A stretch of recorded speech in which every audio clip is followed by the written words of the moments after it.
There is another myth. This is a very dangerous myth. How the Hindus here in this country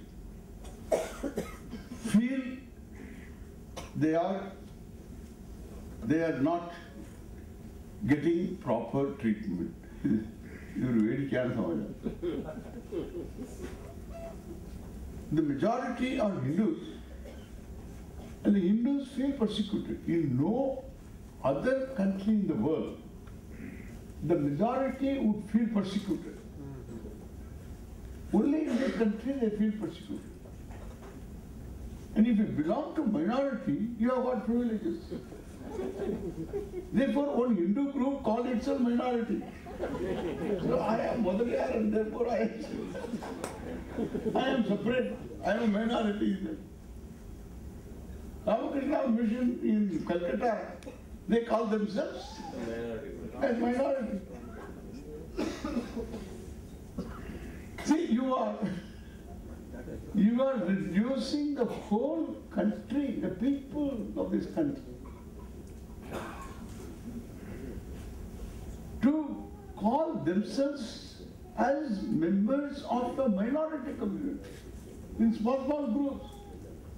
You don't need anything else to divide India, to break India, to give privileges to minority. We are a minority.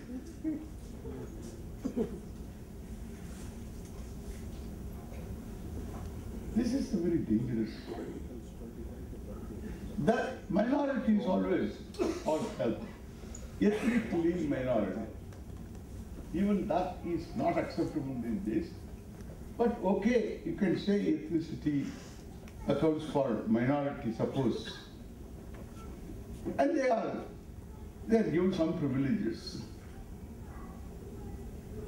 We see this in all countries. Now, the only one country where religious minority, there is no religious minority anywhere. You can't claim religious minority. Here, religious minority. Nobody takes that into account. It's a very peculiar. You try to have this religious minority. There are in Bangladesh Hindus religious minority, and in Pakistan Hindus religious minority, in Afghanistan Hindus religious minority. Let them try. Where is religious minority? Nowhere in the world there is religious minority. Only here. Religious minority concessions, privileges, and they have got minority board, government sponsored, the job, and the privileges, if you really look into, they are, it's a huge list of privileges. And the people who are little aware of what is going on, they feel persecuted. Therefore, the majority feel persecuted because of these privileges given.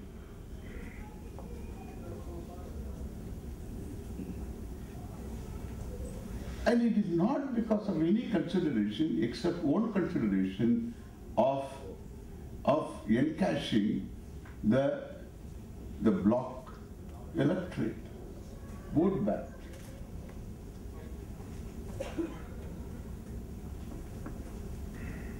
The congregational religions have got the capacity to negotiate. Because people come weekly once to the place of worship, place of prayer, not place of worship, place of prayer. And then after the prayer meeting is over, then you can use the platform, the pulpit, for haranguing. Other than religion, to address issues other than religion. That's politics. And therefore this religious minority doesn't exist. If the Parsis say we belong to a minority group, that is true. But they don't claim.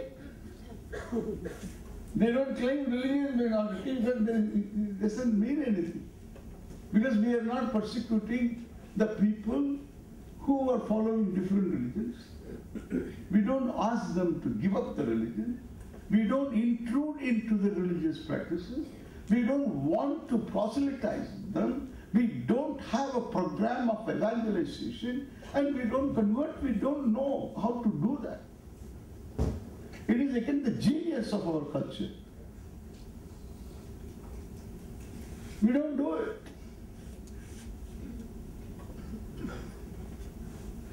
And therefore, this religious minority means, so how minority means what is your number? The religion is transnational. It doesn't confine only to Italy. It doesn't confine to one country. It is transnational.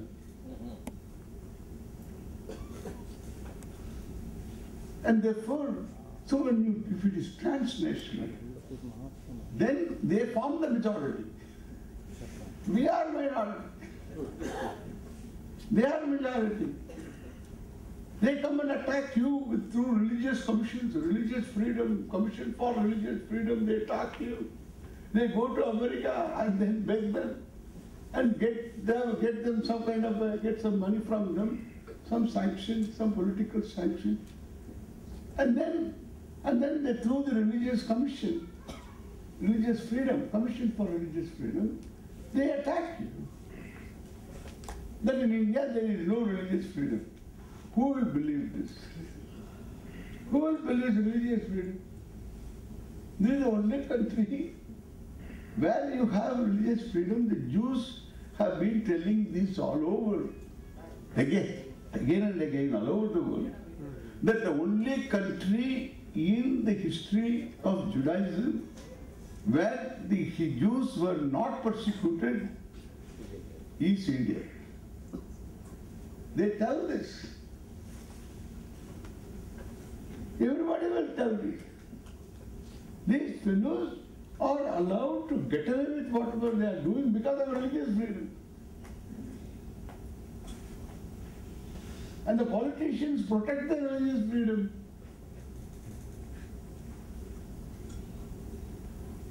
And the religious freedom extends also to the destruction of my religion. That's called religious freedom. So, I give you religious freedom only when I allow you to destroy me. And I should say, thank you, sir.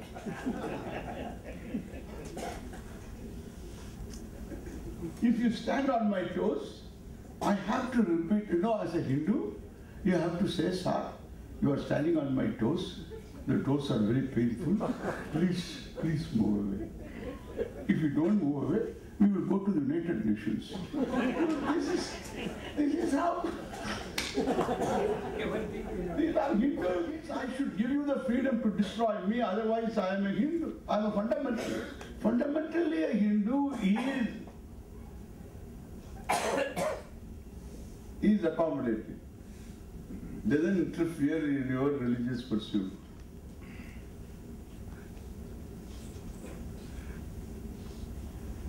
They are able to accuse us because of the freedom that we have given.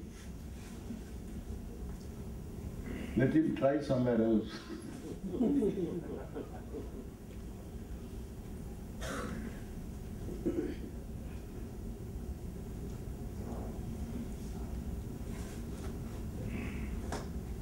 And this another one topic. This religious minority bloc has to be called. the time has come to call the bluff.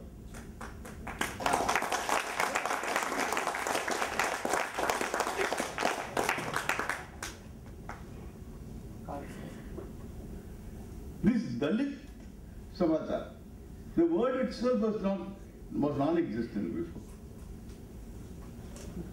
It was invented recently.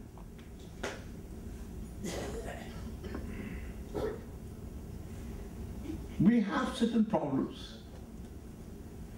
We have to take care of those problems.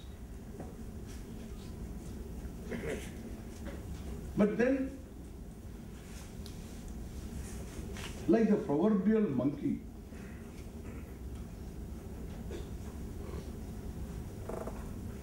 somebody gets in, it's in between. I will take care of it. He takes care of it.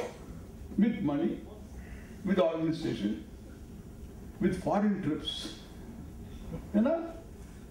The local Dalit leader, they call him Dalit leader, to the Hague for a conference on human rights. We are going there to sign a document on human rights, a rewritten document.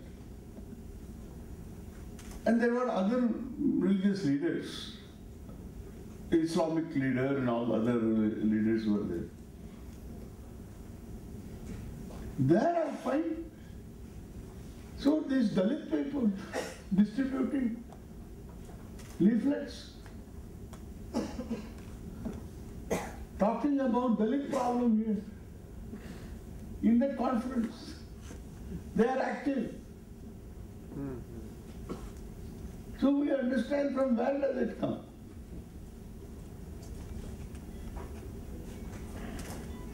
Therefore, the nexus between these groups is very deep and it is very well planned. The churches look like temples and they have introduced all these rituals and they wear these clothes. And therefore, they are converting. They are coming back to us. Where are you going? I said, yeah, I come from a culture. So who knows? You know, the culture that knows what Ravana did. Who wears it, swears by it. And he is committed to ahimsa. He doesn't disturb any other religion. That fellow is a sannyasi. He is committed to ahimsa. Not this fellow who is destroying cultures and religions and people. He can't afford to wear this. And we can't afford to allow that, even though we want to. We can't allow. But sometimes just knowledge of the people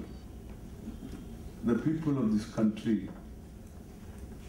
who are aware of the native indigenous culture, dharma, if they are aware of the strength of their own dharma and also of the other person's scheme, strategy, well, that knowledge will protect us. This book will give you that knowledge. I congratulate our Rajiv Malhotra. He's a scholar and he's very thorough in his research and he's able to articulate whatever he wants to say, he says it well. And he has a very good friend and who is a co-author in Aravind Neelakanthan. He knows exactly the grassroots. He comes from Kanyakumari. He comes from Kanyakumari.